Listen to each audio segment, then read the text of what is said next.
Hello everyone, welcome back to English drove. आज हम फिर से बात करेंगे राजस्थान चतुर्थ श्रेणी कर्मचारी भर्ती 2025 के इंग्लिश मॉडल पेपर के बारे में। आज का हमारा मॉडल पेपर होगा पेपर नंबर 45। आज का 45वां हमारा मॉडल पेपर होने जा रहा है। तो स्टार्ट करें। आज का क्वेश्चन नंबर 1 लिखा है, identify the error the homework done by the students yesterday।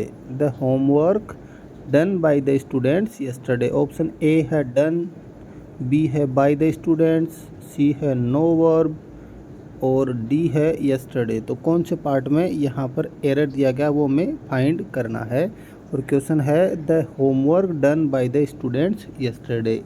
तो आगे बढ़ने से पहले एक बार आप लोगों से रिक्वेस्ट है कि आप चैनल को सब्सक्राइब ज़रूर करें, क्योंकि जितने लोग हैं उनमें से 80% लोग जितने व्यूवर हैं वो वीडियो देख के चले जाते हैं। तो आपके लिए इतनी मेहनत की जा रही है, तो आपसे एक छोटी सी रिक्वेस्ट है कि चैनल को सब्सक्राइब ज़रूर करें और क्लास को लाइक करना ना भूलें। तो देखो यहाँ पे क्या लिखा हुआ है, होमवर्क डन। डन कौन सी फॉर्म है, डू डिड डन। ये डन जो है वो थर्ड फॉर्म है, और थर्ड फॉर्म है वो विदाउट हैज़ हैव हैड, मतलब विदाउट हेल्पिंग वर्ब है, वो थर्ड फॉर्म नहीं आती। और आती भी है तो वो पार्टिसिपल फॉर्म के अंदर आती है। तो यहाँ पे पार्टिसिपल फॉर्म तो है नहीं, यहाँ पे डायरेक्ट थर्ड फॉर्म दे रखी है। अब थर्ड फॉर्म डायरेक्ट नहीं आ सकती, इसका मतलब एरर भी कहाँ पर है, डन। यहाँ पे हो सकता था डिड, डन की जगह did. The homework did by the student yesterday, या फिर वॉज डन ऐसे होता। तो यहाँ से हो जाएगा ऑप्शन ए। नेक्स्ट क्वेश्चन है, choose the direct speech the teacher told the students that they should study hard. Indirect form हमें दे रखी है और किस में चेंज करना है इसको, डायरेक्ट में। देखो लिखा है दे शुड स्टडी हार्ड, मतलब सिंपल सेंटेंस है ये। सिंपल सेंटेंस में सेड है वो किस मतलब टोल्ड है वो किस में चेंज होगा, सेड टू में। तो यहाँ पे सेड टू दिया हुआ है, यहाँ ओनली सेड, यहाँ सेज और यहाँ पे सेड टू। तो ऑप्शन बी और सी है वो डायरेक्ट कैंसिल हो गया। कनेक्टिव सिंपल सेंटेंस में लगता है दैट, ये हट जाएगा, इसकी जगह कोमा और इन्वर्टेड कोमा आ जाएगा। दे आया है और किसकी वजह से आया है, ये द स्टूडेंट्स की वजह से। इसका मतलब यहाँ पे क्या था, यू था, क्योंकि यू सेकंड पर्सन है, वो ही ऑब्जेक्ट के अकॉर्डिंग चेंज होता है। यहाँ पे है यू और यहाँ पे यू नहीं दिया हुआ, इसका मतलब ऑप्शन ए है वो हमारा राइट आंसर हो जाएगा। नेक्स्ट क्वेश्चन है, identify the error he said that I am busy. He said that I am busy. Error है सेड, दैट, एम और बिजी। तो एरर कौन से पार्ट में होगा, देखो ये कौन सी फॉर्म है, इनडायरेक्ट फॉर्म दे रखी है हमें, इनडायरेक्ट फॉर्म दे रखी है। और इनडायरेक्ट फॉर्म में ये जो वाला पार्ट है कनेक्टिव के बाद जो रिपोर्टेड स्पीच का पार्ट है वो हमेशा कौन से टेंस में होता है, पास्ट टेंस में। और यहाँ पर हमें क्या दिया, एम, जबकि यहाँ पे क्या होना चाहिए था, वॉज। तो ऑप्शन सी है वो हमारा राइट आंसर हो जाएगा। नेक्स्ट है, transform into interrogative. Transform to interrogative, you are happy. इसका इंट्रोगेटिव होगा are you happy, do you happy, is you happy या वर यू हैप्पी। देखो वर डू दोनों नहीं आएंगे क्योंकि ये पूरा टेंस चेंज हो गया। इज है वो यू के साथ नहीं आता, यू के साथ क्या आता है, आर। तो are you happy, option A. Next है question number 5, spot the error in exclamatory she dances beautifully. Exclamatory दे रखा है हाउ ब्यूटीफुल सी डांसेज। तो कौन से पार्ट के अंदर, इस एक्सक्लेमेटरी में पूछा है। देखो आपको कंफ्यूज करने के लिए दो सेंटेंस दिए हुए हैं, तो आपको पहले क्वेश्चन पढ़ना है, spot the error. Error spot करना है, पता करना है गलती कहाँ पर, एक्सक्लेमेटरी वाले पार्ट के अंदर। और एक्सक्लेमेटरी वाला पार्ट कौन सा है, ही beautiful, how beautiful she dances, how beautiful she dances, no error. कौन से पार्ट में हो जाएगा एरर, तो यहाँ से देखो यहाँ पे वर्ड दिया गया है ब्यूटीफुल, जो कि क्या है, एक एडजेक्टिव है, विशेषण है ये। तो ये एडजेक्टिव किसी की विशेषता बताता है, नाउन और प्रोनाउन की विशेषता बताता है कौन, एडजेक्टिव। ब्यूटीफुल दिया हुआ है। यहाँ पे लिखा है डांसेज, किसकी बात हो रही है, ब्यूटीफुल क्या था उसका, वह है नहीं, उसका डांस है, डांस की बात हो रही है। डांस एक वर्ब है और वर्ब को क्वालिफाई करने के लिए किसका यूज किया जाता है, एडवर्ब का यूज किया जाता है। तो ये ब्यूटीफुल है वो किस में चेंज हो जाएगा, ब्यूटीफुली के अंदर, ये वाला ब्यूटीफुली। तो यहाँ पे एडवर्ब का यूज होगा, इसका मतलब किसके अंदर एरर हो जाएगा, पार्ट बी। नेक्स्ट है question number 6, find the error, he is knowing her for a long time, is knowing her for a long time, तो कौन से पार्ट के अंदर एरर होगा? He is knowing her for a long time, is knowing her और for a long time. देखो is knowing यहाँ तक कोई प्रॉब्लम नहीं है, लेकिन आगे देखो क्या लिखा हुआ है, सिंस फॉर ऑल। अगर ये दिया हुआ हो तो फिर इज़ नोइंग नहीं आएगा, यहाँ पर हैज़ बीन, हैव बीन या फिर हैड बीन का यूज किया जाएगा। तो यहाँ से ऑप्शन ए है, इसके अंदर एरर आ जाएगा। नेक्स्ट है choose the correct determiner. Correct determiner का यूज करना है, I don't have blank money left. Don't have नहीं होने के अर्थ में बता रहा है वो।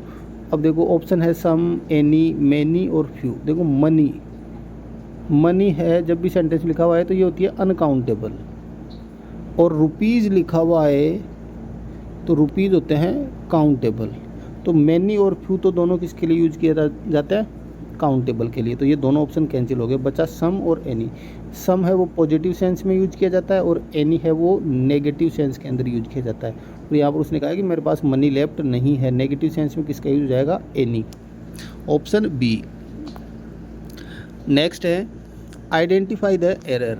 एरर आइडेंटिफाई करना है, he is a honest man, is a honest और मैन बहुत ईजी क्वेश्चन है। ऑनेस्ट से पहले आर्टिकल ए दिया हुआ है, ओ का साउंड आ रहा है, और जब भी स्वर का साउंड आए तब आर्टिकल कौन सा आता है? एन। तो यहाँ से क्या आ जाएगा? Honest, sorry a, option b है उसके अंदर एरर आ जाएगा। नेक्स्ट है choose the sentence with correct comma use. कहाँ पे करेक्ट कोमा का यूजेज किया हुआ है? Although it was raining comma we went hiking. तो देखो फर्स्ट सेंटेंस, दूसरा सेंटेंस, दो क्लोज है और दो क्लोज को अलग किससे किया गया? कोमा से। तो यहाँ से बिल्कुल करेक्ट यूज हो जाएगा। यहाँ पर सेंटेंस के बीच में कोमा आया है, यहाँ पर ऑल दो के बाद में दिया हुआ है, नहीं आता यहाँ पर, ऑल दो से पहले कोमा आता है। Although it was raining we went, ये भी सेंटेंस के बीच में दिया हुआ है, इसका मतलब ऑप्शन ए है वो हमारा राइट आंसर हो जाएगा। नेक्स्ट है question number 10, choose the correct preposition for the blank, he divided the money blank his two sons. उसने अपने मनी को डिवाइड किया है अपने दो सन्स के बीच में, दो पुत्रों के बीच में, दो बेटों के बीच में किया गया। जब भी दो के बीच की बात की जाए तब किसका यूज होता है? बिटवीन का। और जब दो से ज़्यादा के बीच की बात की जाए तब किसका यूज होता है? अमंग का। तो यहाँ से हो जाएगा ऑप्शन बी। नेक्स्ट है find the correct English translation. तुम कहाँ रहते हो? बहुत ईजी सेंटेंस है, तुम कहाँ रहते हो। Where do you live, where you live, where are you live और वेयर डज यू लिव। देखो यू के साथ डज नहीं आता, वेयर आर आ गया तो लिविंग आएगा, फर्स्ट फॉर्म नहीं आती। Where you live helping verb नहीं है, वेयर डू यू लिव। तो अगर आपको इसका प्रॉपर ट्रांसलेशन भी नहीं आए तो आप ऑप्शन में करेक्शन करके आंसर का पता कर सकते हो। यहाँ से हो जाएगा ऑप्शन ए। नेक्स्ट है find the correct translation for संगणक। संगणक का सही ट्रांसलेशन क्या होता है? इंग्लिश, सॉफ्टवेयर, कंप्यूटर, कैलकुलेटर और प्रोसेसर। तो संगणक को इंग्लिश में क्या कहा जाता है? Computer, option B.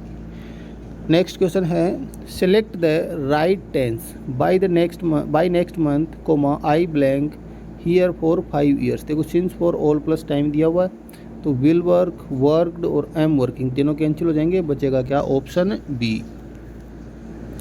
नेक्स्ट है the captain blank the final charge in the battle. LDC 2018 के अंदर पूछा गया क्वेश्चन है the captain blank the final charge in the battle, कि जो बैटल युद्ध चल रहा था उसके अंदर फाइनल आखिरी जो चार्ज है वो किसने लिया? कैप्टन ने लिया, लीड किया उसको। तो यहाँ पर देखो लीड, जबकि यहाँ किसकी बात हो रही है? बैटल की, जो कि ये एक हिस्टोरिकल फैक्ट है, पहले हो चुकी घटना है, तो प्रेजेंट में नहीं आएगा, तो फर्स्ट फॉर्म नहीं आएगी। और वैसे भी द कैप्टन सिंगुलर है तो लीड नहीं आएगा, आता तो लीड्स आता। लीड की सेकंड फॉर्म होती है लेड, जो कि हमारा राइट आंसर होगा, सही से दिख जाएगा। अब देखो लेड सेकंड फॉर्म है, LAID ये नहीं होता, ये LAY ले, लेटना, उसकी सेकंड फॉर्म होती है लेड। और लीडर ये तो खुद एक नाउन है जो कि यहाँ पे नहीं आएगी, इसका मतलब ऑप्शन ए है वो हमारा राइट आंसर हो जाएगा। नेक्स्ट है select the correct passive voice. They have invited us to the party, they have invited us to the party. और पैसिव वॉइस का करने का सीधा सा तरीका आपको पहले से बताया हुआ है कि देखो किस में चेंज करना है? पैसिव वॉइस के अंदर। दे हैव इन्वाइटेड अस, हैव, तो जब भी है जब आए तो उसके आगे क्या ऐड करते हैं हम? बीन, हैव बीन, आर, वर और बीइंग। तीनों ऑप्शन कैंसिल हो जाएंगे, ऑप्शन ए है वो हमारा राइट आंसर हो जाएगा। तो ये था आज का हमारा पेपर। थैंक्स फॉर वॉचिंग, और चैनल को सब्सक्राइब करना ना भूलें। और अगर आपको क्वेश्चन अच्छे लगे तो आप अपने फ्रेंड्स के साथ भी वीडियो को शेयर कर सकते हैं और लाइक करना भी ना भूलें। Thanks for watching.